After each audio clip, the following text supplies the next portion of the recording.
your childhood trauma? A white man? No! You okay, father? Fuck me badly once, shame on you. Fuck me badly twice, shame on me. Buffy. That's why they put the I in FBI, bitch. Dazzle me. Do I have a massive asshole? You think a depressed person could make Each this? other's soulmates. You were my best friend. You gave me a cookie, gave you cookie. You were mine too. This is a love story. Yourself. Bonjour et bienvenue dans Amis, le podcast où l'on ne s'arrête jamais de parler.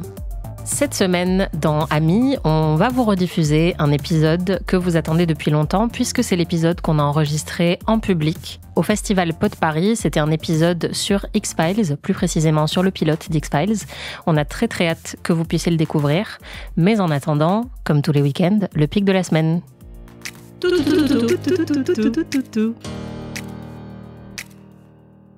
Qu'est-ce que tu nous recommandes cette semaine ? Alors, une fois n'est pas coutume, je recommande un voyage, qui est un voyage que j'ai fait l'an dernier. C'est un chemin, je parlais la semaine dernière, quand je parlais de Gabrielle Fito-Shiba, elle disait que la décroissance, c'est aussi marcher.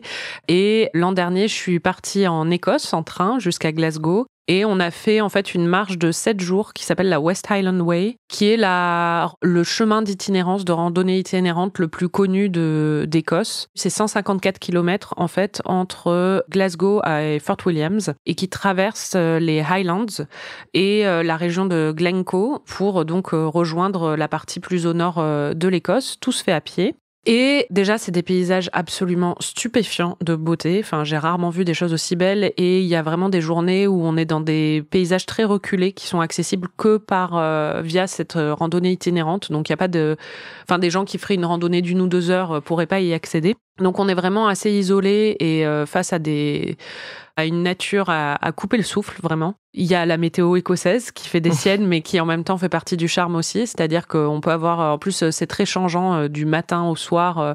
On peut avoir des averses à un moment et être trempé jusqu'aux os. Donc, il faut vraiment bien s'équiper. Ça, je dirais, si vous le faites, vraiment, préparez-vous. Mais ça fait partie aussi du romantisme des lieux, quoi. Et ce qui est super, en plus du côté physique, accomplissement et paysage, c'est l'atmosphère sur le chemin. C'est-à-dire que comme c'est 7 jours environ, il y en a qui le font en plus court, quand ils sont très intenses, ils le font en 5 jours, ou il y en a qui le font en 8 jours, mais si vous le faites en 7 jours, les étapes font entre 20 et 30 km par jour. Donc c'est faisable, honnêtement, et puis c'est physique, mais c'est pas non plus insurmontable.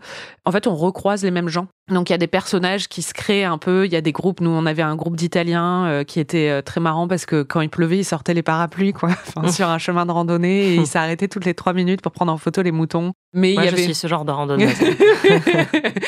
Il y avait les Allemands qui sont toujours suréquipés et qui te regardent d'un air un peu apitoyé quand ils voient que t'es trempé parce qu'ils sont là, vraiment, tu n'avais pas le dernier équipement, le truc le plus imperméable du monde. Et à chaque étape, en fait, tu rejoins une petite ville où, en général, soit tu peux camper, il y a aussi des refuges, il y a des Airbnb, j'imagine, mais nous, on a fait beaucoup campement, refuge et parfois des bed and breakfast. Il y a vraiment une super ambiance. Tu vas au pub local, le matin, tu manges ton porridge, ou un full Scottish breakfast avec du black pudding et tout ça. Et le soir, tu peux boire une bière en mangeant à peu près toujours la même chose parce que c'est l'Écosse et c'est pas hyper varié. Je sais que beaucoup de gens vont en Écosse en ce moment parce que c'est un truc que j'entends autour de moi et c'est un voyage qui est très apprécié et en plus qui est facilement accessible sans avion si c'est un truc que vous voulez éviter. Et si vous le faites et que vous aimez marcher, vraiment la West Highland Way, je recommande chaudement et sachez qu'il y a même des services de portage qui peuvent porter vos sacs que vous payez pour la semaine et qui sont pas très chers où vous laissez votre sac le matin et une camionnette la ramasse et l'apporte à votre refuge du soir suivant, ce qui permet quand même, si vous avez peur ou si vous avez des problèmes de dos ou si vous êtes un peu intimidé à l'idée de marcher 30 km avec 20 kilos sur le dos, ça permet de rendre la chose un peu plus accessible aussi. Voilà, c'était une petite recommandation excursion. Et toi, c'est quoi ton pic ? Moi, mon pic, c'est un documentaire qui s'appelle SNL 50 Beyond Saturday Night, qui est un documentaire donc sur Saturday Night Live, l'émission de sketch américaine, qui fête son 50e anniversaire. Donc, il y a plein de choses qui sortent en ce moment autour de cette émission.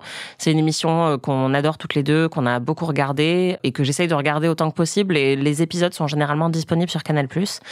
Le documentaire est aussi disponible sur Canal+. En fait, c'est une série documentaire en plusieurs épisodes et là, ça y est, tout est disponible. ensemble. Et en fait, chaque épisode va se consacrer à un aspect différent de SNL. Le premier est génial parce que ça parle de l'audition que doivent passer tous les membres du casting pour être embauchés par SNL. Et donc, c'est un truc, on connaît les histoires peut-être de Tina Fey ou d'Amy Poehler parce qu'elles ont écrit des livres et des mémoires. Mais là, il y a plein de membres du casting qui viennent pour raconter quand ils ont passé leur audition et ils regardent la cassette de leur audition. Donc, c'est assez savoureux de les voir parfois très gênés ou très stressés.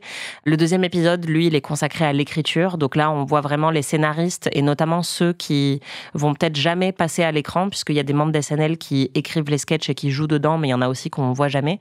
C'est vraiment un documentaire que personnellement j'ai adoré parce que je suis fan d'SNL et que je suis assez fascinée par ce processus créatif où ils prennent une semaine pour monter une émission en entier qui ensuite va être jouée en live. Et donc il y a un contexte extrêmement stressant et anxiogène pour toutes les personnes impliquées. Et il y a aussi un autre documentaire qui est prévu, mais que je n'ai pas encore vu, qui pour l'instant n'est pas accessible en France, qui est réalisé par Questlove et qui pour le coup s'appelle 50 Years of SNL Music. Et donc là, c'est un documentaire qui est consacré entièrement aux invités musicaux de SNL, puisqu'à chaque fois, il y a un invité musical qui va faire au moins 2 lives pendant l'émission. Et ce que j'ai seulement pu voir pour l'instant, c'est le teaser de ce documentaire qui est disponible sur Insta, sur le compte Insta de Questlove. Et c'est un montage de 7 minutes de performance musicale pendant 50 ans de SNL. C'est complètement fou. En fait, c'est un mash-up. Donc, en plus, il y a plein de morceaux qu'on n'imaginerait pas aller ensemble, là, qui sont montés. Enfin, c'est assez brillant. Et ça m'a vraiment, vraiment hypé pour voir ce documentaire-là. Donc, voilà, si vous êtes fan de SNL, je vous conseille les 2. Peut-être que vous les avez déjà vus, parce que, en tout cas, le documentaire sur Canal, ça fait quelques temps que les premiers épisodes sont sortis. Mais voilà, vraiment, je vous le recommande chaudement.